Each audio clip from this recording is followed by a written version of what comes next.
Okay, I think that It's hopefully will. recording now on my screen. Okay, well, it's recording here as well. So hi, Good. everybody. This is Jo Massaro with Yahweh Sisterhood Book Club, and we're so glad you're with us tonight. If you've never seen us before, we are a book club that meets once a month, and we actually get to read the book, but also get to meet the author, which is very exciting tonight because we have Sarah Forgrave with us. And we are in Fort Wayne, and so if you're interested in getting more information, we have a website, YahwehSisterhoodBookClub.com, and connect with us, and we'd be really happy to hear from you. So hi, Sarah. Hello, how are you? It's great to see you. You too. You too. Now, before we get started on your books, we met, I think, about 1.5 years ago at Speak Up, because I wasn't there this year, so it had to be the year before. Okay. Yes, we met at Speak Up, and I was on the faculty, teaching faculty last year, and I'll be on there again this year, so I don't know if I'll see you there, but hopefully. I'm hoping to be there this year, Okay. so it's going to be a lot of fun. I really enjoyed our time there. And if you don't know what that is, Carol Kent hosts it in Grand Rapids, Michigan, and it is for speakers and writers, and it's just transformed my life in going there. Yeah, you know what I'm talking about. It's good. It's a good conference. Okay, tonight we're going to be talking about one, but actually possibly even two of your books. And so the first one is Prayers for Hope and Healing. Yes. Now, was this the first book you ever wrote? So it wasn't the first book I ever wrote. It's the first book that was published. Okay. Yeah, I understand that. Yes. If I have time to talk about that journey, I would love to share that journey. Yeah. You know, we have a lot of people who are thinking about writing or in the middle of writing. I just actually, my first book just got up on Amazon 2 days ago. Congratulations. So I'm very excited about it. So so that's the first book. And then Prayers of Hope for Caregivers, which I'm really interested in as well. I've, gone through that. But I have a little blurb about you, if you don't mind. I'm going to have to read it, though, because I'm not good at memorizing this kind of stuff, and I don't want to not get everything in. Good. And while you're talking, I might take a picture because I want to share about my sharing with you all. So, oh, that would be great. I like getting the screen. So go ahead and share.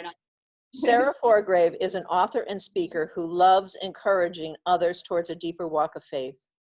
Her prayer devotional, Prayers for Hope and Healing, released with Harvest House Publishers in 2017, and her latest book, Prayers of Hope for Caregivers, released in spring 2019. In addition to blogging about prayer, faith, and friendship on her website, she is a monthly contributor to thechristianmommy.com and has contributed to Guideposts, A Cup of Christmas Cheer, and many other websites and anthologies.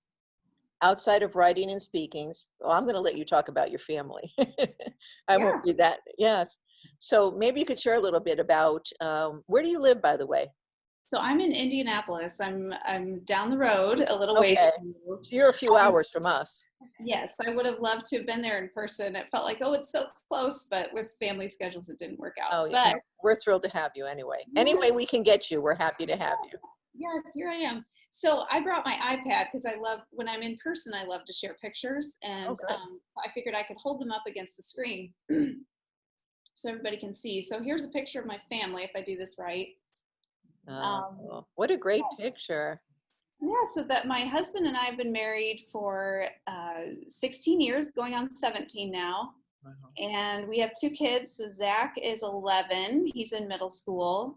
And Aubrey is 9. She's in 3rd grade. And we are smiling and laughing in this picture, but I like to tell people that we are a real family. We bickered at supper tonight, and what you see on social media and these happy pictures is one side of it, but we are very real as well.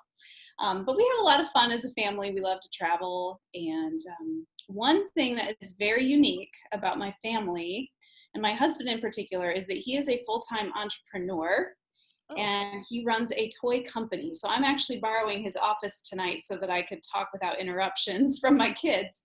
But I will show you, because it is coming close to Christmas shopping season, right? So so get your plug in here. Yes, here's his business, Marble Genius. Oh, wow. So he creates and sells marble run toys. They're kind of like those marble roller coasters.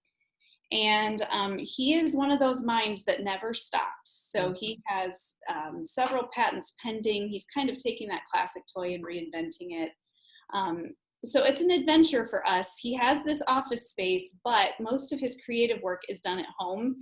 And so I never know when I get up in the morning. I will often come down and I can't even find my coffee maker because the counter and the table is just littered with toys and projects. He's a morning person, so he's up before me.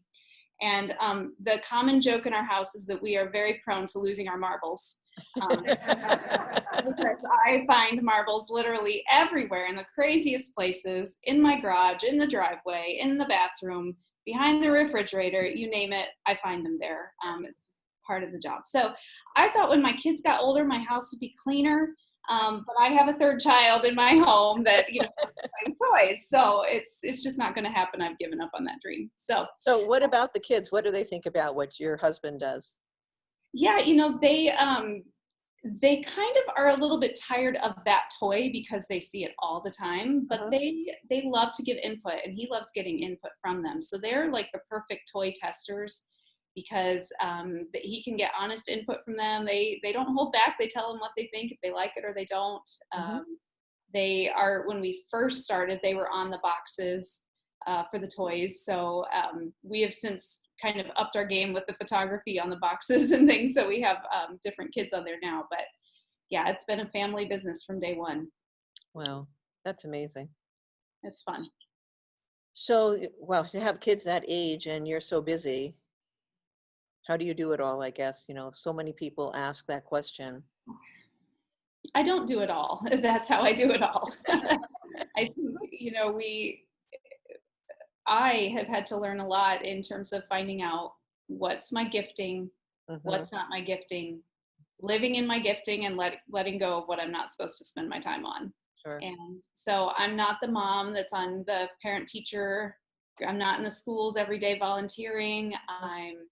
I'm not keeping my house clean every single day. I don't have time to organize it. It's just not, it's not where my time is supposed to be. So it's kind of a mess most days. And that's okay. So Yeah. So we all pick what we do well. We run with it, or where God's calling us, and we let go of the rest. So maybe you could share a little bit about your journey and how you actually began to write this book. Yeah, so my journey to becoming a published author is really quite a winding road. I'll go all the way back to Go ahead. Growing up years. I had a creative, I think, gene in me. My way of processing life was through writing. I would journal, all that kind of stuff. I would write lots of poetry. I've played piano from the time I was in first grade all the way through college. I took lessons, so I would write music and lyrics. And so there was always this creative side of me. And when I went to college, so I attended Indiana Wesleyan in Marion, which is just down the road a little ways from you all. I remember sitting down at the freshman orientation with the academic advisor, and they said, "Okay, what's your major?" And I thought, well, goodness, I can't look like I have no plans for my life, because I really didn't know what I wanted to major in. So I said English. And I went through one semester of English classes, and believe it or not, I got so sick of having to write papers. I just thought, I'm done with writing all these papers. And the other thing was that friends, when I would meet new friends, they would say, "Oh, what's your major?" English. "Oh, what are you going to do with that? Are you going to teach?" And I knew my calling. I was not gifted to teach middle school or high school kids, English. So at that point, I thought, okay, what am I going to do? Because this clearly isn't the right path for me for a career, but I need something that will help pay the bills. So I made the very logical leap from an English major to an accounting major. Talk about far ends of the spectrum. But it was actually more logical than it seems. I'm the youngest of 3 kids, and both of my siblings are in the accounting field. And I worked for the business professors as a student secretary at the time. And so I knew, okay, this is a job field where, I could get a job and pay my bills when I get out of school. So I made that switch. And when I graduated from college, I moved here to Indianapolis. I had a job with a global accounting firm, an amazing job. And I kind of dove in headfirst to this whole corporate thing, living the accounting world, traveling, doing all kinds of, returns for big companies, tax returns. And in theory, it was living the life, right? But all of that creativity I had kind of be boxed up, right? The IRS doesn't like when we get creative on tax returns. So I kind of had to shove that stuff away and put it in a dark corner for a while to do my job well. But God did open doors for me, even in that job, to use my skills in ways. Looking back, I can see I did a lot of training, writing training programs and teaching and marketing work. And so there were things that he was preparing me for this life that I'm in now. But at that point, if you told me I would be here where I am now, I would have just laughed. I would have thought that was crazy. So the beginning of the end of my accounting career started at the time that my son Zach was born. And that starts to kind of feed into the story behind my experiences behind Prayers for Hope and Healing. So Zach, I like to share his picture too. We all love pictures of cute babies, right? So here's Zach when he was born. And we called him our surfer baby because he was born with a full head of blonde hair.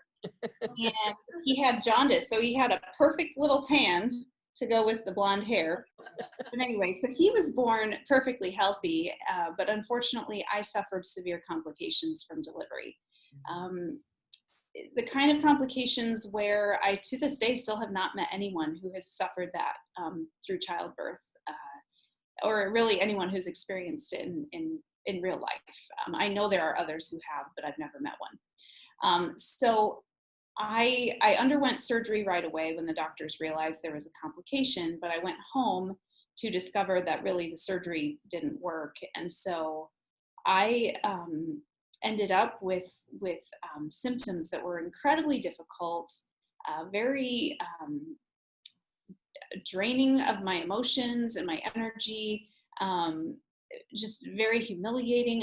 So I had been planning to go back to work part-time after Zach was born, after I went through maternity leave. But because of my condition, I was going in and out of surgeries. I couldn't work in the office. And so I had to file paperwork. Once my maternity leave was done, I filed paperwork for short-term disability. And then when I still wasn't healed and was going in and out of surgeries, I had to file paperwork for long-term disability. And at that point, I'm 28, 29 years old thinking, this was not my plan for my life here, and after my surgeries, I would be put on lifting restrictions. So I couldn't lift more than 8 pounds. Well, that cute little surfer baby didn't stay, 8 pounds for very long. He grew pretty quick and he got pretty active. And that meant that I couldn't stay home with him alone during the day while my husband went to work. So my husband would bundle him up and take him off to daycare, go to work, and I would be stuck at home by myself with nothing to do. But just think about how worthless I was to everyone. And that really kind of spiraled me into deep depression.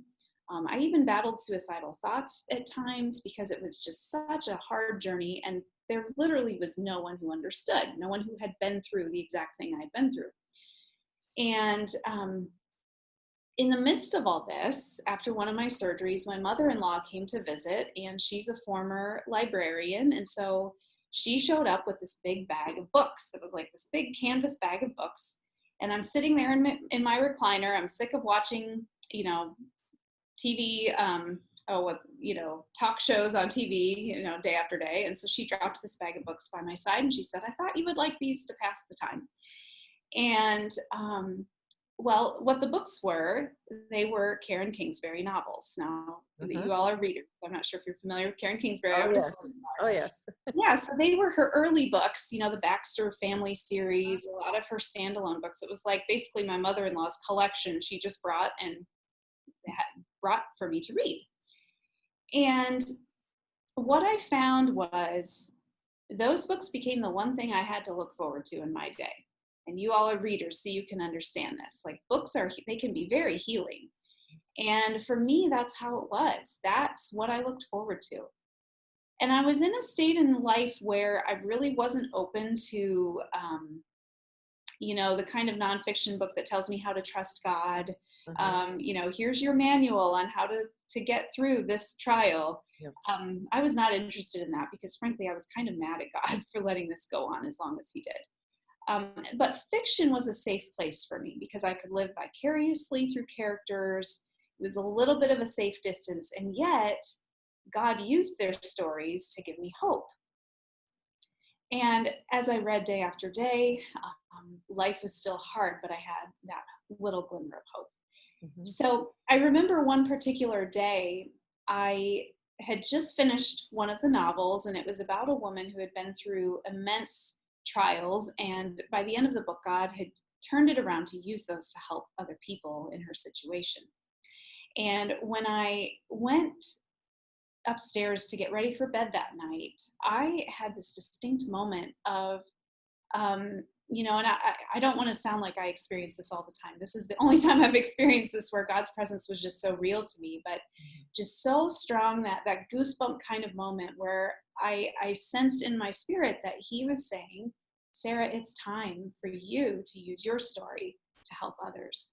And I want you to brush off that pen and paper that you shoved in that box in that dark corner so long ago. And I want you to use words and books to glorify me and help other people. And it was one of those defining moments for me in the bathroom of all places, in front of my mirror, my husband's snoring in bed, and I have this moment with God, but it was so distinctive that I knew it was him. Yep. So I went to bed, I got up the next morning, and I did what we all would do if we were going to try something new. I went to the internet and I Googled, okay, how do you even start writing a book? And because fiction had meant so much to me, I started with fiction. I wanted to write novels. So I learned, I got connected with communities, I plugged into American Christian fiction writers, started going to their conferences, getting plugged in online with critique groups and other writing friends who were doing what I was doing. And along the way, I was able to sign with a literary agent. Well, I should back up. I just passed up another cute baby picture. So in the meantime, I had another child. My daughter was born, Aubrey. And then we were done after Aubrey because I continued to have health issues. And so sadly, I had to have 2 partial hysterectomies. So those are our 2. Those are it. Those are what God has given us, and they're gifts. But anyway, so in this process, I was writing fiction. I signed with a literary agent, and her name was Mary Keeley. Oops, I went too far on my little screen here. So Mary was my first agent. And she retired a few years ago, so I got another agent.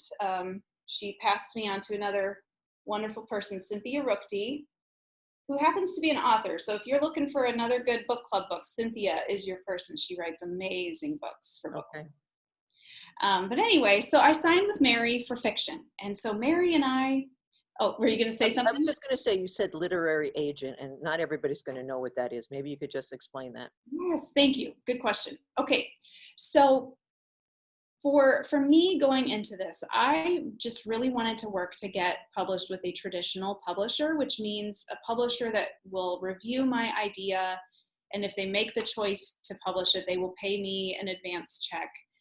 So it's a lot of those books that you'll see in Barnes and Noble. Those are published by traditional publishers. So I knew that was the path I wanted to do. So in order to get in the door with those, to even have them look at my work, most of the time they want you to have a literary agent who's kind of your representative. Mm-hmm. So it's like that go between the author and the publisher. So my agent is working with me to fine tune my ideas, to get the project ready, and then they're responsible to submit it to the publishers and be that contact point to follow up, and then hopefully get the contract, into ink for me. So Mary and I started that process with fiction. I wrote, goodness, over the course of time, maybe 2 or 3 novels. But at this point, I started this whole journey 10 years ago. And if you think about where book selling and book buying was 10 years ago, it's a very different landscape than it is now. So we had Christian bookstores in every town. Amazon was there, but it wasn't the powerhouse that it is now. We just had one close here. So sad. Yeah, it is so sad. There literally are no Christian bookstores in Indianapolis anymore. If I want to look at something in person, I go to Barnes and Noble. That's what we have left.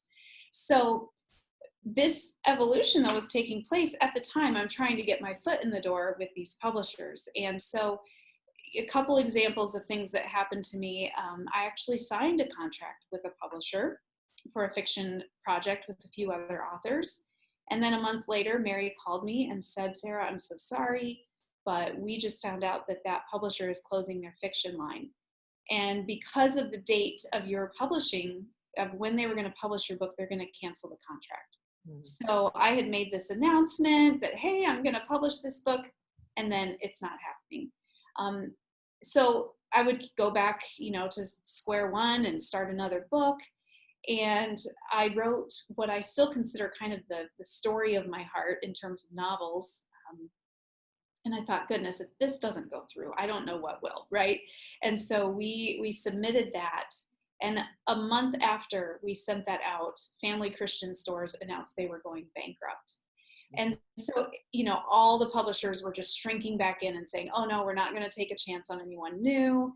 And so my agent would come back to me and just say, oh, I got the most amazing rejection letter. They were so complimentary of your writing, but they just can't publish you. And this went on for, goodness, a good 6 or 7 years, and that's when I had to go back and say, okay, I had this very distinctive moment when I knew that God called me to do this. Mm-hmm. And I'm so glad I did, because there were so many times when I could have just quit and said, I'm done.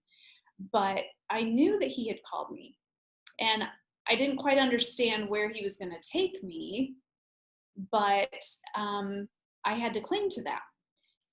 So at this point, the final kind of novel that I wrote was, and there's more in me, I hope someday to write more someday, but the last one I have written at this point kind of hit that wall of no open doors. And I had to step back and say, okay, Lord, what am I supposed to do here?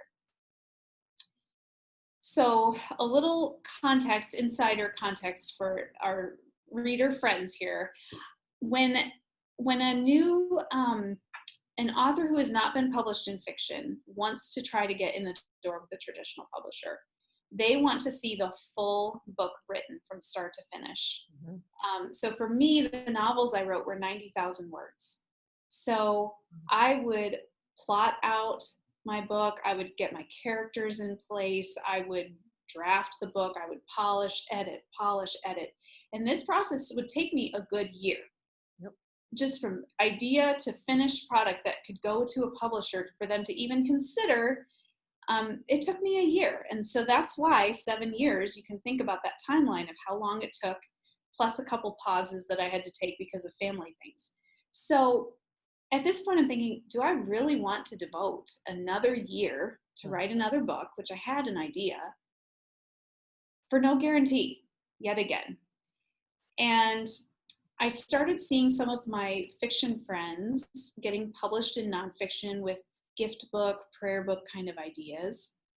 And I had thought to myself along the way, I think I might have a nonfiction book in me someday.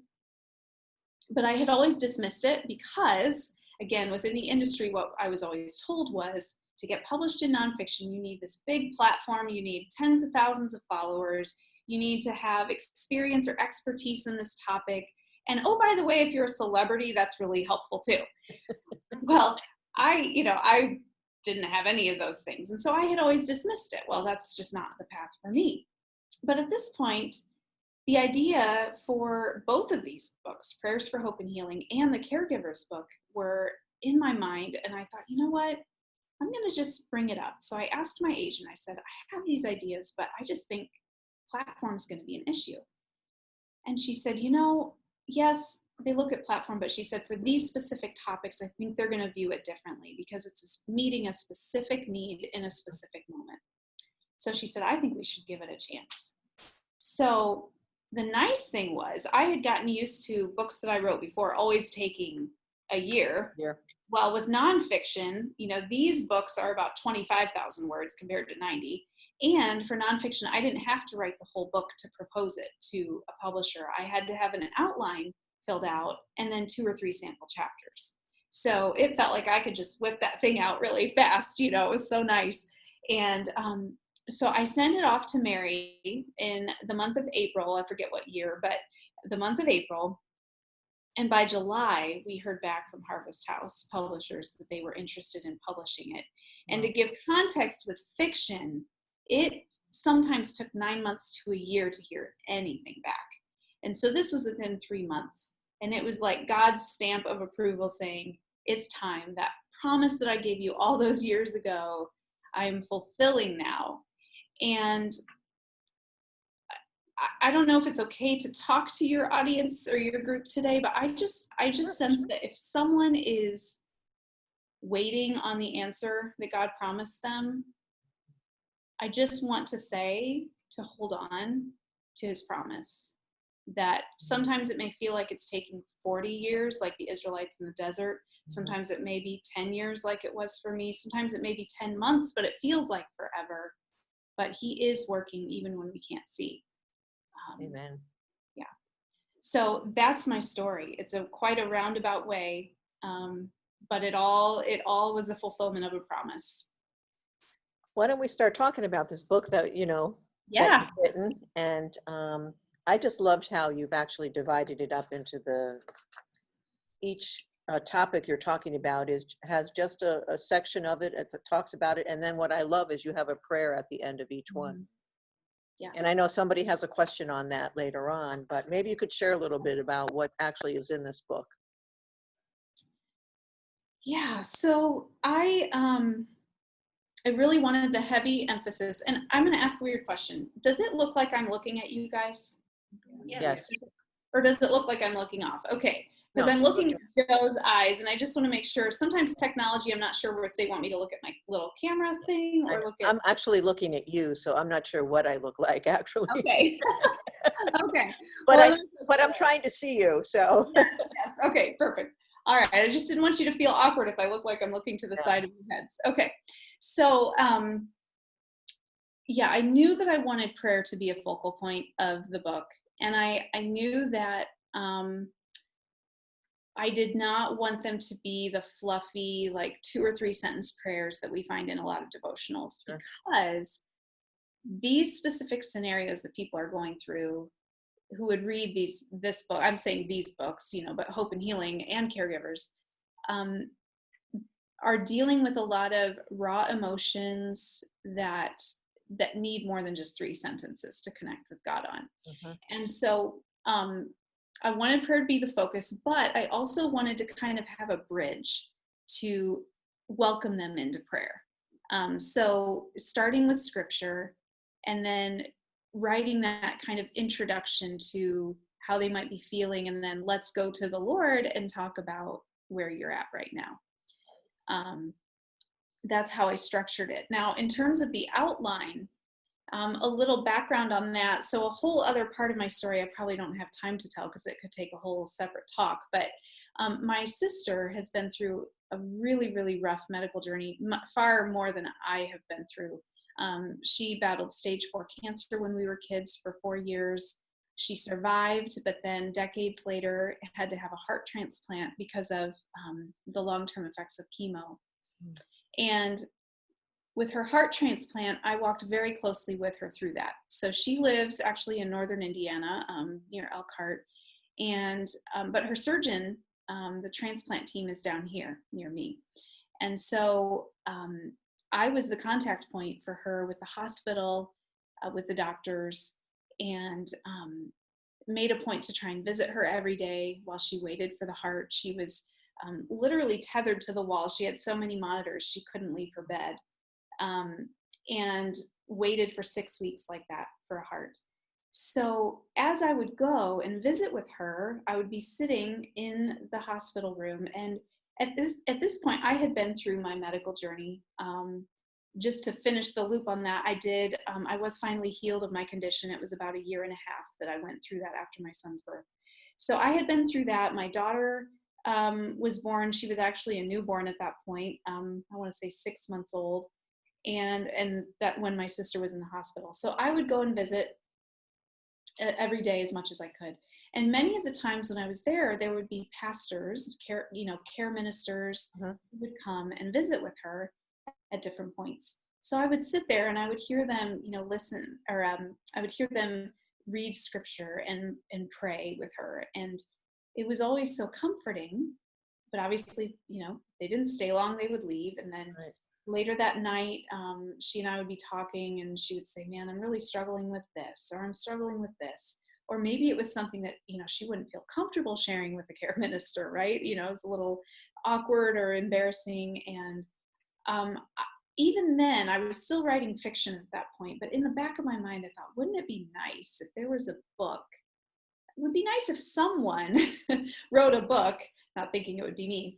It would be nice if someone wrote a book that could be like a bedside companion, so that when you're in that moment and you think, man, I'm really questioning God right now, or I'm feeling trapped, you could open the book to that page and it would be like that care minister there with you, walking you through that specific struggle and connecting you to God in that.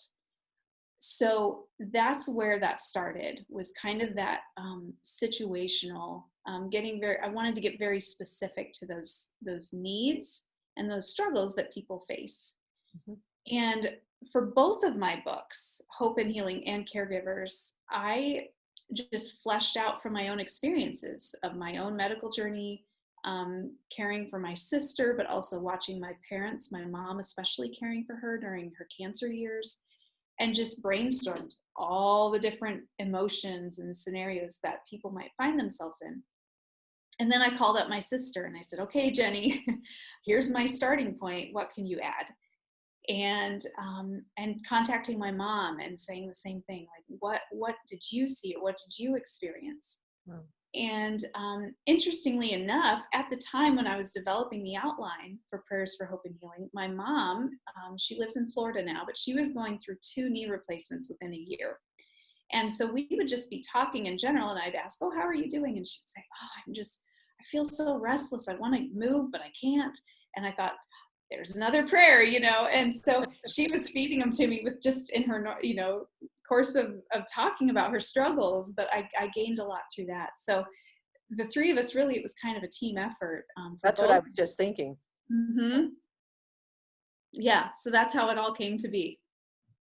Wow. Well, I love as I was looking through this, so many of it spoke to me, because having been ill for a long time myself, this is a book that I wish I had. Yeah. I really do, and I want to make sure I get it up here again. But you said something that, what a great gift to give to someone who is in any of those areas that we're talking about, struggling with health issues, emotional issues, so many things. I know that I personally, lost friends not because they didn't love me anymore, but they didn't know how to deal with what was going on in my life, and I understood that. But they, it's scary for people, what do I say? Yeah. Yeah. Yeah, and that was really my heart too in writing this, was that it's not just about meeting the person's needs who is reading it, but giving the rest of us a way to love them. Yes. And show them that we're thinking of them, because we don't always know what to say. Even I, who have been through a lot, sometimes there are situations I think, I don't know. I don't know what to say. Yep. And so this is a tangible gift. And I think that's a topic that comes up a lot in talks that I will do, is just how to be a good friend, and very intentionally, because that's a big part of it. We want those that we know who are going through hard times to know that we are here for them. Yeah. And that we love them. I think for some people as well, sometimes they just need someone to listen. Yeah, you're right. Yeah. So We true. always want to say, think we have something to say, but sometimes it's just better to just be quiet and to listen to what the person has to say, because, it's maybe something that they might not be able to say to anybody or feel comfortable. Like you're saying, your sister, Right. could talk to the people that were, the pastors or whoever the clergy people coming in, Right. but she needed someone to just hear her, what was on her heart, what she was going through. And so yeah, I totally understand this and I love it. So why don't you talk a little bit about some of the chapters? Okay. Is there anything in particular that you would love to talk Well, about? um, you talk about when you don't understand God's plan. Hmm. It's chapter 3. Yep. Yep. Yeah, when you don't understand God's plan, I struggled with that a lot in my own journey, especially when you don't see when the healing will come. You just think, well, how can this be for your glory? Yeah. Um, you know, how could you possibly have something bigger in mind for me when I feel like a leech to everyone else, and Mhm. I have nothing to give. Um, and obviously my story, he did reveal to me ultimately what a glimpse of that bigger picture. I don't know that I'll ever get a full picture until Mhm. heaven, but he gave me purpose in the midst of it to do what I'm doing now. But there are a lot of people who may never get that glimpse until they are in heaven. And I think it's a matter of trust and obedience. um in that particular one, I share the verse about Jesus praying, Father, if you are willing, take this cup from me. And he knew that the suffering he was going to go through was going to transform the entire world, and yet he still secretly was like, okay, you can do this any other way. Mhm. And yet he stepped forward in obedience, knowing that that was what the Father wanted him to do. And um that's inspiring to me. God can use our pain, he can use our scars. And sometimes we don't always see it though when we're in the middle of it. Sure. So I wanted to speak to that struggle. Um, this one I have gone through, number 22, when your closest relationships suffer. Hmm. Yeah. And and this really involves family members for me as well. Yeah. Yeah. So I've seen that so many times, um, both in times of illness and in caregiving. Hmm. Because the reality is we don't feel like ourselves. um, I struggled a lot with um, not feeling like myself, but what's my role even in my marriage as a mom? Hmm. My husband's doing all the work around the house in addition to working outside the home to bring in money for us. And um, so it kind of played into my identity, especially for caregiving. My mom spent a lot of time away from home with my sister, doing treatments down here, and my sister went through a bone marrow transplant. So my mom stayed down here at the Ronald McDonald House for Hmm. a month or a month and a half. And so all that time, you're away from home, you're away from your spouse, you're away from your other kids, and it's a challenge. And so um, there's just so many needs when it comes to social life, not just those close relationships, but like you mentioned, your friendships. And that's a season when you need those people close more than ever. But the circumstances kind of can cut them off. Yeah, for me, it was closer really to my family. I had been in a severe car accident and had a traumatic brain injury. And so my life totally changed. I don't remember a couple of years of my grandchildren growing up. And so, I really, it took a long time for me to really, I mean, I'm doing extremely well today. Nobody would know that I've gone through what I've gone through. But it changed who I am today because of it. And I think it's in a positive way that it changed who I am. because I saw in, what I went through, and today recognize how grateful I am to God that I am alive and doing what I'm doing today. Yeah. Amen. Yeah. Amen. Good. Anyone that you want to pick on, that you want to pick, that you want to talk about? For one of the chapters, or for this one, or Whatever you want to do. oh goodness. I don't know. Well, I think the last one is really, for part of mine, is when you've lost your identity. Yes. Because for me, I definitely, lost who I was. Yeah. I really did. And like I said, it was years that I lost memory of things. I have to rely upon my oldest daughter. I'll call her up and say, Diana, can you tell me what happened, with this? Yeah. But yeah, so basically there's so much in this book, wealth of information to draw upon, not only to give to somebody, but you as someone who is, looking to be, a caregiver, or really just to be able to know what to do when someone is, struggling in an area of health issues, emotional issues. I know for me, depression was, a huge thing in my life, things that we don't always want to talk about, but depression is huge. Yep. And I think a lot of us go through, cycles, or whatever you want to say, of, going through depression. Right. And I think it's really important that we talk about it. Yeah. Yeah. That is one that I actually tackled in the chapter 36, when you're ready to give up. So that was one that was really hard for me to write, because I had to draw from those moments when I was ready to give up, and when I had those suicidal thoughts. And I didn't use that term, but I spoke very directly to the person who might be having those thoughts. And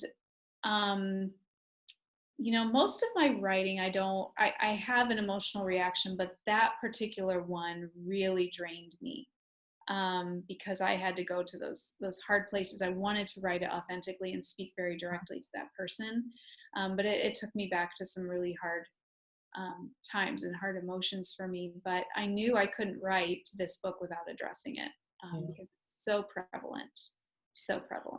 Well, I related to that as well, because I did want to kill myself. I definitely wanted to do that, because I struggled to, just to live at each and every day. Right. So, real emotions, real things that we go through. Yeah. And one of the things I love to do is to talk about things, so that they're not hidden. Absolutely. Yeah. And it's funny, on the lighter side, my mom and stepdad like to joke that the one chapter that was written for him is when you're tempted to ignore instructions. So, he likes to be his own person, but he's like, that chapter was written for me. So, there's something in there for everyone. And I think what's important too is not just in this book, but in the caregiver's book. I think you showed both of them. I'll show both. Yes, I'll show this as well again. But what I love about what I've seen God do with these is also give awareness for those of us who aren't going through that, to understand what someone is. Even as a friend, if you just even scan the titles of the chapters or the devotions, you'll get a better sense of, oh, I had no idea that this person might be struggling with that. Yeah. And so sorry, I often say that we're really good at wearing masks. And, we don't want people to see what we're really going through, when really we just need someone to come beside us and to just love on us, and to know that, what, God loves you, and you're not in this journey alone. Right. Yeah. So let's talk about the prayers of hope for caregivers. Let's just touch base on that. Even though that wasn't the book for this month, we might as well talk about it. Yeah. So I guess backing up to my publication story, when Prayers for Hope and Healing, so when I submitted the idea to Harvest House, I really submitted both of these, actually, I think in one book. And they very wisely came back and said, I think these would be really good as two separate books. So they said, let's do Prayers for Hope and Healing first, and then we'll consider, kind of see how that's doing, and then consider the Caregivers book after that one. So Prayers for Hope and Healing came out in 2017, and then I just knew, I thought the caregivers need this book. There's so many needs there. And at this point, I had transitioned to my current agent, Cynthia, who has been a caregiver herself. And so she was just an amazing champion for this caregivers book and expressing the needs that they have and how much they need a prayer book as well. And so I'm so thankful that I was able to do that, write that book. But they really both kind of were birthed together, the ideas. But what was interesting is when I fleshed out those outlines for the books, I think Prayers for Hope and Healing has 44 devotional entries, and Prayers of Hope for Caregivers ended up with 46. So actually more than Hope and Healing, which initially kind of surprised me. But when I thought about it, I thought, it makes sense, because caregivers are not only struggling with a lot of the same things as the person who's sick, and maybe vicariously struggling as well. The depression that the person who's sick has can pass on to the caregiver, but they're also in a position where they're expected to keep normal life afloat more than the person who's sick. And so there's that extra burden that they carry. And so it ended up being even more entries. But you'll find that some of the chapter titles are the same as Hope and Healing, but they're obviously from a different context. And there are a lot of others that are very unique to caregivers in their specific role. I'm in actually a little bit of a different role, but I'm a caregiver. Okay. And the fact that my brother came to live with us 4 years ago, and he has autism and a learning disability. Yeah. So I have been the main caregiver for him. And there are times, be honest, when I don't want to be in my house at times, that's just where it is. Right. And, but it has been an incredible journey of, spending time with him and trying to help him. And, knowing that this time in his life, that he really needs, he's 67. Okay. So, he's never lived on his own, or, he's always been with a family member. So it's that, support that he needs. So yeah, not something that I ever expected. No. And I think it's important to remember that not all caregivers are caring for aging parents. If I'm being really honest, at first I thought, I'm not qualified to write this book, because I've never been in that specific situation, or caring for, a special needs child, from day one till they're adults. And I just thought, well, I've never been in that situation. But through the experiences of watching my mom caring for my sister, which interestingly enough, when I was basically her caregiver during her heart transplant journey, I never thought of myself as a caregiver, ever. I was just a sister, being there. But I was carrying the burden of a caregiver. And then another story that I share in the intro of Prayers of Hope for Caregivers is a medical emergency that my son went through. Goodness, it's been 3 years ago now. It feels so much longer ago, but where he actually was in a life-threatening situation with an infection that was starting to spread into his neck. And, found myself ironically in the same hospital where my sister went through her bone marrow transplant and all of her treatments as a child. But, taking those situations that were short-term, but I also had the chance to sit down for breakfast one time as I was planning this outline with two dear women in my church that have been long-term caregivers for spouses, and just let them talk. And I took notes. And so that brought that well-rounded approach to say, okay, here are things I experienced as a short-term caregiver, but sometimes that's different than someone who's in that role day after day, year after year. And I wanted to make sure to get their perspective as well. Okay. Well, maybe we could get some questions, if there's any questions from the people that are here. Yes, Um, this is from Marion, by the way. Okay. As a retired hospice social worker, As a retired hospice social worker, Yes. Okay. the one about when you're facing death, the one about when you're facing death. can you tell me how you came about to write that? It was beautiful, Mhm. but how could you have written it? How did you do that? I don't know if can you hear her? Yes. Okay, Yes. good. Well, first of all, the fact that you complimented my prayer, especially the work that you've done, I just want to thank you. That's a very high compliment. Yes. If you were to ask what was the hardest chapter for me to write, one was the one that I shared about relating to suicide and depression. The other one was this one because I didn't know. I've never been in that situation.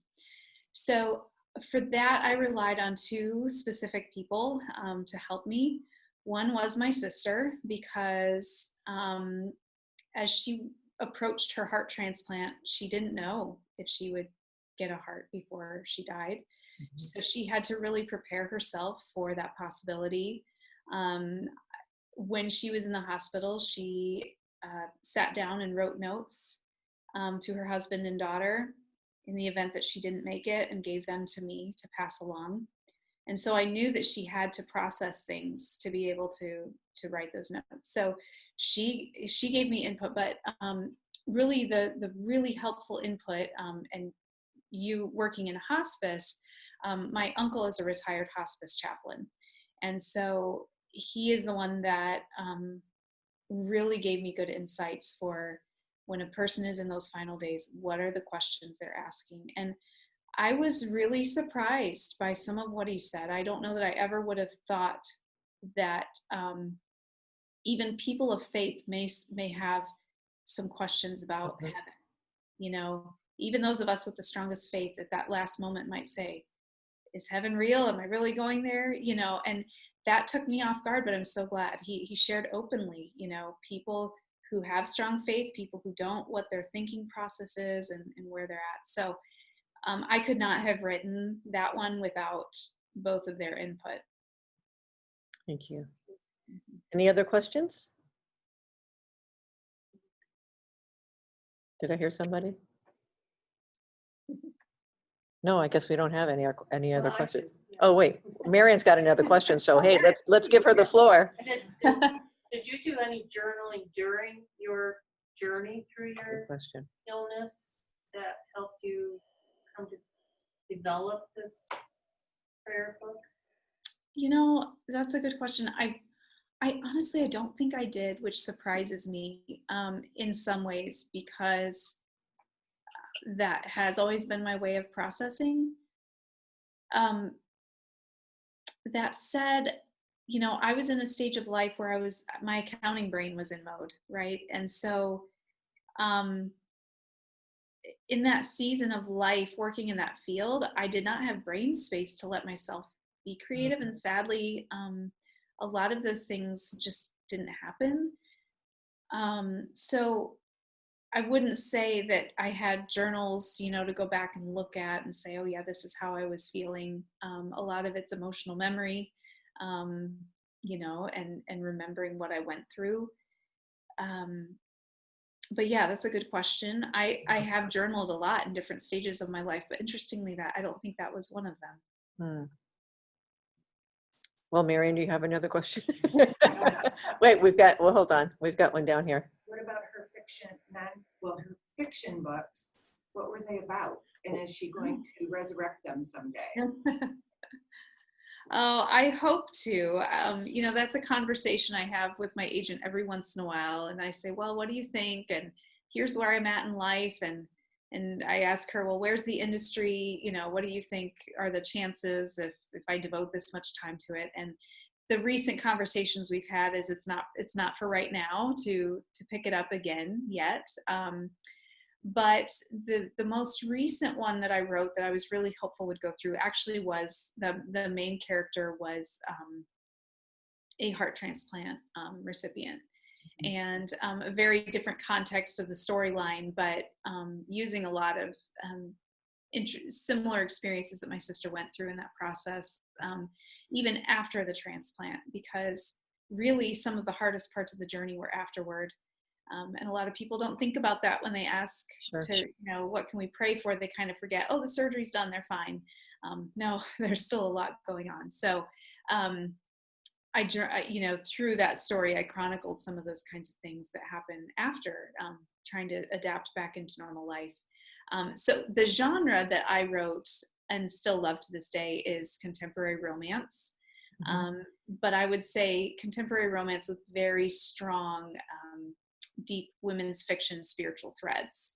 So not really the kind of stories that would translate well to Hallmark unless they like took out the majority of the story, So, like a current author that would be somewhat similar might be Denise Hunter. I'm trying to think who else is out right now. She's probably the main one I can think of, but that would be along the similar lines. Okay, well, that was Laura, by the way, who asked that question. Yes, thank you, Laura. Anybody else? Well, I have a question. Yes. What are you doing at this point in time? Do you have something that you're working on? I'm kind of in an in-between place right now. So I am talking with my agent, my editor at Harvest House, going back and forth with some ideas, and we're kind of waiting to see what sticks, what specific topic will fit. But all of the ideas I have right now that we're working on and considering are related to prayer or gift book kind of things, but for just slightly different audiences. So I do have coming out this coming May, I believe it is. I'm a contributor to a devotional journal with, it's a gift line through a different publisher, but it's a devotional journal called Where Are You, God? And so it's going to be a 365-day devotion for people going through hard seasons of life. So I didn't write all 365. There's 10 of us that contributed to it. So I wrote about 30 of those, but that's coming out this spring. And anyone who wants to stay up to date on what's coming next can sign up for my newsletter. There's signups on my website, sarahforgrave.com. That's where I usually share those kinds of updates. And I hope to have new projects coming. We're just trying to figure out the right topic for the right fit with my publisher right now. Okay. Well, we are. Oh, wait, Marian has another question. So hang on. How do you find a literary agent? Did you hear that one? What was it? How do you find a literary agent? Oh, well, that's a whole other step of my journey. I, again, getting plugged into community with American Christian Fiction Writers, that's a national organization. And so attending their conferences, I was able to meet with agents face to face. I did a lot of research online, following agent blogs to understand who they were, what they represent. Is this the type of organization I would want to work with? And I submitted lots of projects over the course of months, or not projects, but they call them query letters. And so I would send them, to these agents, summarizing my project and a little bit about me. And most of them were actually agents that I met at conferences that said, oh yeah, go ahead and send me your stuff. Interestingly, though, the person I signed with is the only agent that I sent stuff to that I had not met in person yet. So she's one that I sent kind of a cold query. I knew of the agency. One of my favorite authors, Robin Jones Gunn, is represented by them. And I thought, well, if they represent her, then I'm sure I would be in good hands. And so Mary was a new agent within their agency at that time. And I knew from, again, following the industry, that newer agents are looking to build their list. So they're open to more clients, whereas experienced ones may have a full client list and, they don't have room. So I sent it to her, and I had gotten no's from all the other agents. And I thought she was my last hope. And she came through for me and said yes. So I think a lot of it is building relationships. Yes. building relationships. And that's what happened. That's how we met, right? Yeah. Yes, so we were at Carol Kent's conference. And so why don't you just mention that? And I'm going to have you pray at the end if you would do that. Yes, and I wanted to share one other resource too, Yes. if you have a moment. So, I'll share the resource first, because I think one of the questions that you had sent me had something to do with how I wrote the prayers. Right. That was Marion, by the way. Okay, and so one resource, because we have a room full of readers, and I'm a reader. I read probably at least 2 to 3 fiction books a week. And I always have nonfiction going at all times, at least 2 or 3. I love to read. So this book that I'm going to show you is called The Papa Prayer by Larry Crabb. And you'll see I've got it Post-its. It's got almost every paragraph. I've got underlines all over this thing. I started reading this, I want to say around the time my daughter was born. And this book completely transformed how I approach prayer, how I approach my relationship with God. The little hook at the top of this says, "You think you know, but you have no idea, the prayer you've never prayed." And so what that book taught me was a pattern of coming to God authentically. And so as I wrote the prayers in my books, I knew that I wanted to speak honestly to those emotions, to give the readers permission to acknowledge exactly where they were and not feel guilty about it. But then also look at scripture and say, who is God though? What does scripture say about God, and how does the gap, how do we bridge the gap between those two? So there is just so much rich content in that book. I wanted to share that with your group. Well, we're going to have to get that book. I can see that. Yes. So good. And so that's how those prayers were written. And I didn't know if it would be fun. I thought I might share just a couple little insider tips that I do when I write, that I think also help with the authenticity. So as I look at my journey, I am so thankful that God led me to fiction first, because I learned so many writing techniques that really aren't taught in the nonfiction world. And one that I really tried to do in each entry and or prayer was incorporate sensory feelings and word pictures to plant the person there. So, whether it's the smells and the sounds of the hospital, or, I think there's one where I say something like, I'm running on a treadmill. I feel like I'm running on a treadmill. I'm going nowhere, but I'm exhausted. That might be in the caregiver's book. I forget which one I did that. But, those kinds of word pictures were really important for me to include, because I feel like that connects us more deeply to the prayer and allows the reader to really feel it. Another thing that I always do is read my work out loud. So when I go back, I write, I edit, and kind of that final step that I will do is read my work out loud. I did this with fiction. I read all of my fiction manuscripts out loud, chapter by chapter, and I did that with these books. And one reason I do that is that I hear things that don't flow, right? So I'm listening for words that don't quite sound right, awkward wording.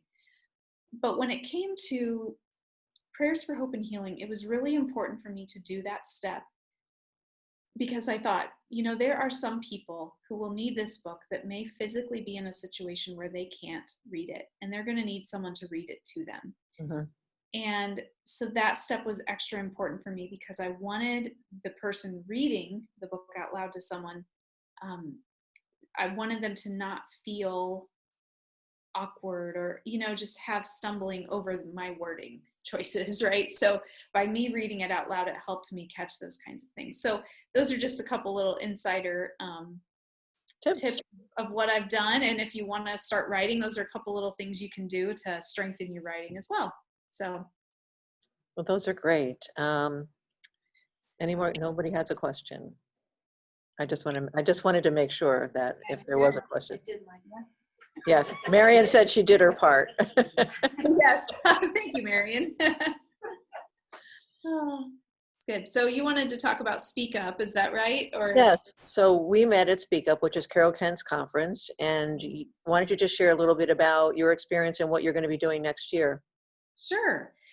Well, I first started attending Speak Up a few years ago, and it was actually the timing of when Prayers for Hope and Healing was going to come out, because I had attended so many conferences, especially related to fiction, that helped me with my writing craft.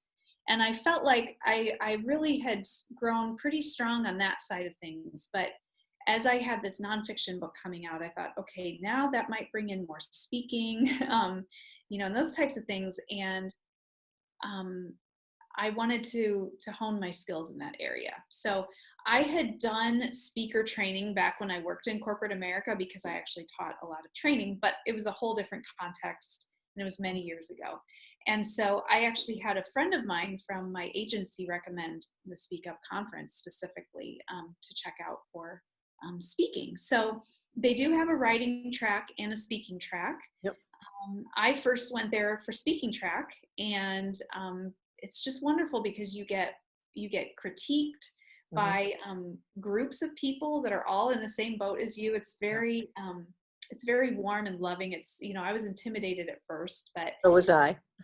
yes, but it's so helpful. And the kinds of tips that they give you, Carol and her team, Bonnie, her sister. yes, Bonnie, her sister, even just the basics are just so good. Just things that I hadn't found anywhere else at another conference. So I highly recommend it. They have publishers and agents there as well. So last year I taught, it was my first year teaching, I taught a class about Pinterest, about growing your audience through Pinterest, because that's one of my favorite. I need to hear that class, by the way. That's one of my favorite places to. I'm lost with that, by the way. I'm just like, I don't even know where to start. Yeah, well, if you get the class, you'll know. So you'll learn where to start. So that's what I taught last year. And the thing that I learned about being faculty at that conference is you are on all the time. They keep busy. So I got to do mentoring appointments. So I did author mentoring and social media mentoring. So you did the one-on-ones? Yes. Yes. Mm-hmm. Yeah. So I did one-on-one appointments. I was on a Q&A panel, publishing Q&A panel. We did in the writing track, while the speakers were doing their critique, we did a first page critique in the writing track. So I helped lead that for those that brought their writing samples. So this coming year, I think I'm slated to teach something along the lines of 8 or more ways to keep your agent and editor happy.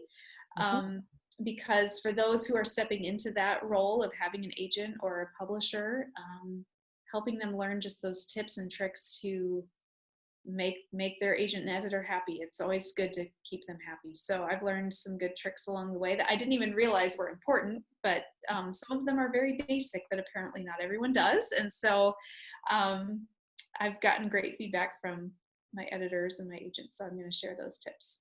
That's great. Yeah. So, we would love to have you back the next time you're publishing something. Okay. I would love that. Yes. It would be great. And we so appreciate you, being with us tonight. And I know that everybody here has truly enjoyed it, and we will save this and replay it.